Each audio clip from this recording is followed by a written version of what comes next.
This program is made possible by the support of Delta Dental, Quick Trip, Marshfield Clinic Health System, Wisconsin Counties Association, Wisconsin Hospital Association, Watch Wisconsin Eye on Spectrum Channels 995 and 363, and at wisi.org.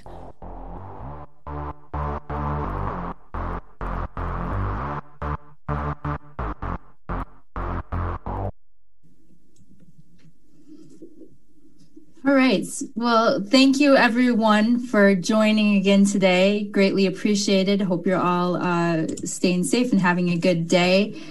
So it dawned on me too this morning that some of you might be new to this. I know a lot of us talk all the time, but for those of you that might be new to joining us, I'm Meagan Wolfe. I'm the administrator of the State of Wisconsin Elections Commission, and I am the chief election official for the state of Wisconsin. And as we're now halfway through Election Day, I'm proud to report that the election continues along smoothly. All of the preparations that our local election officials have made have led to this day. And in my book, they are truly continue to be the heroes of this election. So voters also seem to be prepared as they're heading to the polls as well. This is certainly a different type of election than we've ever seen in the past, with nearly 64% of expected turnout has already participated using absentee. The numbers that we typically see of people going to the polls is different than we've seen in previous presidential elections. And I think that, coupled with the fact that we still have the same amount roughly of polling places as we've had for a larger in-person election day turnout, means that our polling places are really well equipped in terms of manpower to be able to process those absentees, because there's sort of a shift in terms of resources on election day, with fewer people coming to the polls, but more absentees that need to be processed during that same time frame. But places are continuing to report that things are moving along swiftly. In a few very isolated places, there were some lines reported. I think it's important to remember that sometimes a line is an indicator of the polling places making sure that they're accomplishing social distancing, that they only have as many people in the physical space as they can keep safe. It is a beautiful day in Wisconsin, at least it is here in Madison. And so the lines that may have typically have been in the polling place for this election are outside, so that they can maintain social distancing and making sure that they only have the right amount of people in the polling place to accomplish social distancing. So just an important reminder that, some of those lines that are outside are to keep voters safe and poll workers safe, to make sure that there's not too many people in the polling places. And for voters too, in the majority of the communities, just a reminder that your absentees are being processed at your polling place. So counting and tallying absentees, that's part of Election Day. It's part of the publicly observable process. Your absentee ballot is actually sent to your polling place in most communities. You're assigned a voter number, your name and address are announced as part of the publicly observable Election Day. And so that's happening at the same time that voting's happening at your polling place. In 39 of our communities, they centrally count absentees, so they don't go to the polling place, but they're centrally counted. That's also publicly observable. Same thing happens there. They're just processing it in one central location. So at this midpoint on Election Day, I do have, I think, 3 important reminders for voters as they continue to go to the polls. The first is to, again, expect a safe voting experience at your polling place. Number 2, that your vote is secure. And number 3, as you're headed to the polls, check myvote.wi.gov. So in Wisconsin, again, this will be our 4th statewide election in 2020. Wisconsin election officials are prepared for today. Our polling places are ready. Voters will be offered sanitizer and surfaces will be disinfected. Our poll workers have been trained to incorporate public health and social distancing into every step of the process. We've also worked to not just recruit enough poll workers, but our communities have also worked to create a backup pool in the event that there are unexpected shortages. And we haven't had any reports from around the state that anybody is without the number of poll workers that they need in order to operate efficiently and in accordance with law. Masks are also required for poll workers and for observers. They are also recommended unanimously by the Bipartisan Election Commission for voters, but they're not required because you can't add an additional qualification to the constitutional right to vote.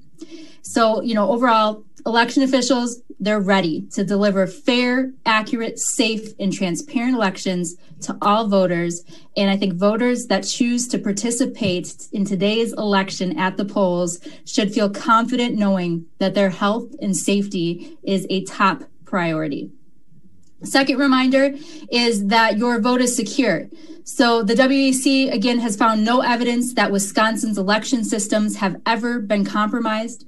We've taken extraordinary steps and efforts to ensure that our voter registration system and data and vote counting systems are secure.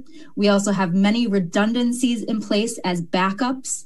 There is no information also to lead us to believe that there are any specific threats against polling sites. And that continues to be true throughout the day. There's no specific information that there's any threats against polling sites. And again, I believe Wisconsinites should really feel confident that if they choose to cast their ballot at the polls, that it's safe and secure and that their ballot will be counted. But I do think along those same lines, as we're talking about security, it's also important to remember that announcement from the intelligence community about mis and disinformation, that there are adversaries that are trying to confuse voters about elections and to leverage normal parts of the election process to undermine people's confidence in the process. So we really want to continue to remind voters to look to official sources for election information, that we all have an obligation to engage with the facts about elections and to not perpetuate rumors about our democracy. Again, I don't have any specific campaigns that I'm aware of that are happening here in the state of Wisconsin, but always a really important reminder so that no one can fall victim to mis or disinformation, that they should seek out the legitimate source of election information. And the trusted source of that is your local and state election official. And then finally, the last reminder to voters is to check myvote.wi.gov as the state's official website for voting information before you head to the polls. This is where you can check your voter registration. It's where you can find your polling place. It's where you can view a sample ballot. You can track your absentee. You can learn more about photo ID. You can learn about election day registration. It's also where you can learn about if a voter is hospitalized or quarantined. They can learn about the hospitalized elector process, whereas somebody can bring their absentee ballot application to the clerk's office and deliver it back to the voter for them to vote. And then the agent will again deliver that to the polls to be counted. And so My Vote is a great place to start for that too, because we can actually give you the paperwork, the application that you'll need as part of that process as well. So myvote.wi.gov for Wisconsin voters is a great place to start as you develop your plans for heading to the polls today and to make sure that you've got the facts that you need about elections in Wisconsin. And finally, just some reminders again about photo ID. And I know we talked about this morning for those of you that were on, but there is some confusion, it seems, around the requirements on a photo ID. So all Wisconsin voters are required to show a photo ID to cast a ballot at the polls today. A photo ID can be one of the 8 statutory IDs that's outlined. That includes a state of Wisconsin ID card, a Wisconsin driver license, a passport, a student ID, a tribal ID, military ID, a veteran's health ID, a certificate of naturalization. Those are all things that can be used for photo ID. Most people use a state of Wisconsin ID or a state of Wisconsin driver license. It cannot be an out-of-state driver license. On that ID, your poll worker is looking for 3 things. So they're looking to see that your name conforms to the name on the poll book. So if your name is Susan, but your ID says Sue and the poll book says Susan, that's okay. That conforms. You have to reasonably look like your photo. And poll workers are trained that some of people's features can change. Most determinations of that person can be made even if they have a mask on from here up. But the poll worker may ask you to briefly remove your mask to make sure that you are the person in the photo. And then the third thing they're looking for is that it is unexpired or it's expired since the deadline set out in statute. And for a state of Wisconsin ID or driver license, it can actually be expired since November of 2018. If you don't have the photo ID you need to vote, you can cast a provisional ballot at the polling place. So you can cast a provisional ballot, and then you can actually get a free ID from the DMV. And that is available for someone to be able to go through that process, even if they don't have things like a birth certificate. And then their provisional ballot will be counted as long as they show their clerk their photo ID by Friday at 4:00. Your photo ID for voting, and this is really important, so if we can help get the message out, photo ID for voting does not need a current address on it. So the poll worker is not looking for a current address when they're looking at your photo ID. The only time you have to show something with a current address is when you're registering to vote. Most people are already registered to vote. But if you're registering, you've got to show a proof of residence. That can be something like a utility bill or a bank statement or a photo ID if it has your current address. But once you're already registered, when you're showing your ID to get your ballot, it does not need to have a current address on it. So just an important reminder for everyone, and something we're reminding our poll workers and our clerks about as well. And so I think that's all I have in terms of information about what voters need to know as they continue to participate today. But I would like to turn it over briefly to Reed Magny, our public information officer, for a few reminders to the media, and then we'll take some questions.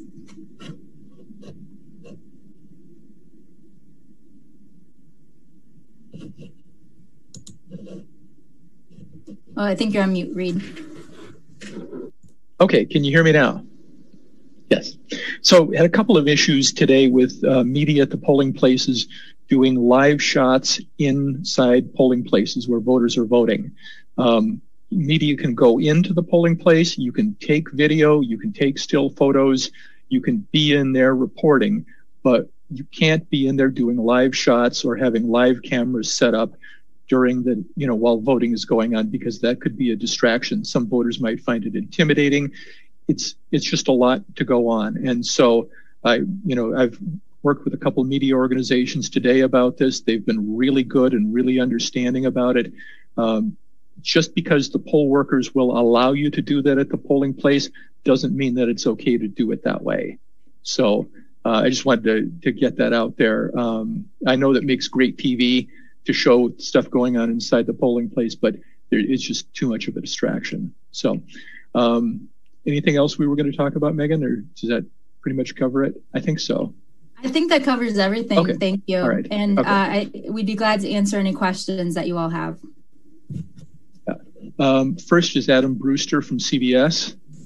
Hey, Megan, you kind of alluded to this, but just firming up, there have been some reports of robocalls here in Michigan, and it sounds like the Washington Post is reporting it's a little more widespread of, people spreading disinformation about Election Day being tomorrow or going to vote tomorrow. Are you aware of any reports of that happening in Wisconsin? I'm not aware of any reports happening in Wisconsin, and we're in constant contact with the intelligence community throughout today as well. So I'm not aware of any specifics. I know that even, once in a while, somebody will report to us that they received a text or an email that gave them concerning information, but I'm not aware of any campaigns that are sending, incorrect election dates or any sort of larger scale campaigns that are impacting people here. This is Reed. Just one other thing. I know people have been getting lots of calls from the political parties. Sometimes those messages will be that we see you haven't returned your absentee ballot, when in fact the voter has. And getting 5 or 6 calls, about this. People can just ignore those calls. Whoever's calling them doesn't have the up-to-date information. Yep. Next question's from Cinnamon. Hi there. First, thanks so much for all of your help in communicating. I'm very sorry that I joined a few minutes late, so my apologies if this has been covered. But are you anticipating like updates on counted absentee ballots coming in throughout the day, or is it just this morning and then towards the end of the day?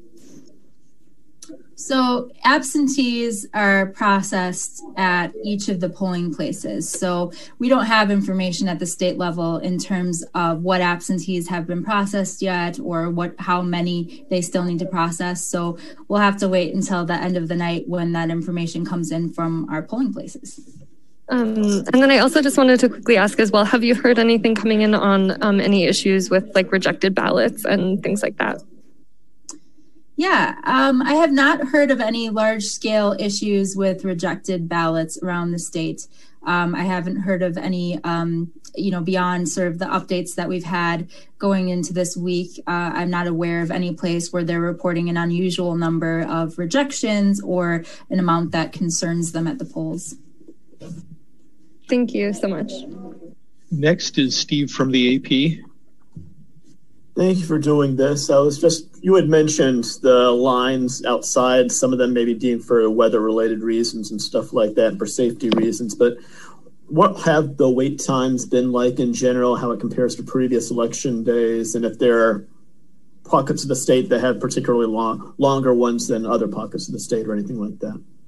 Yeah, thanks for the question. I'm not aware of any places in particular that have had long lines. We've checked in with a number of our jurisdictions just to make sure that everything's proceeding as usual.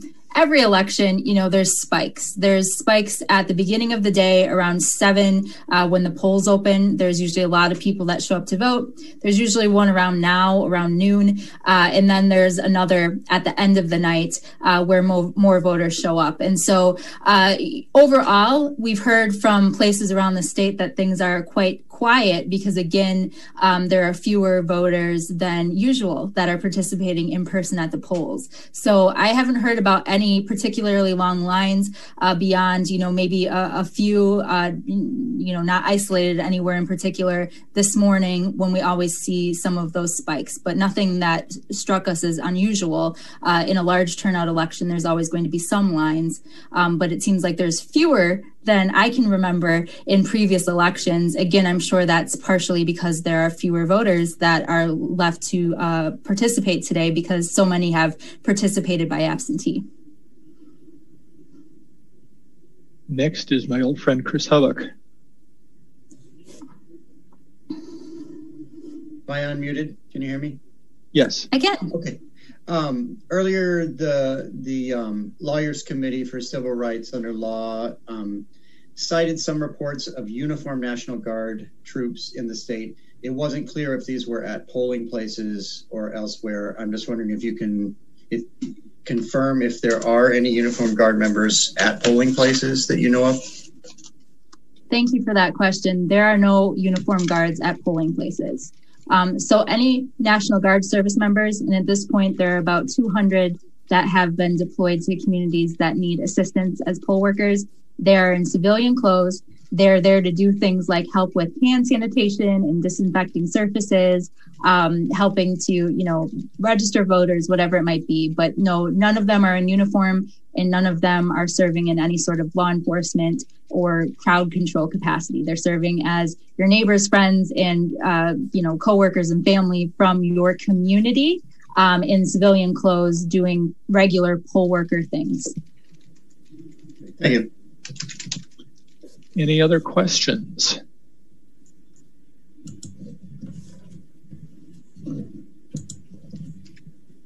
Anybody else?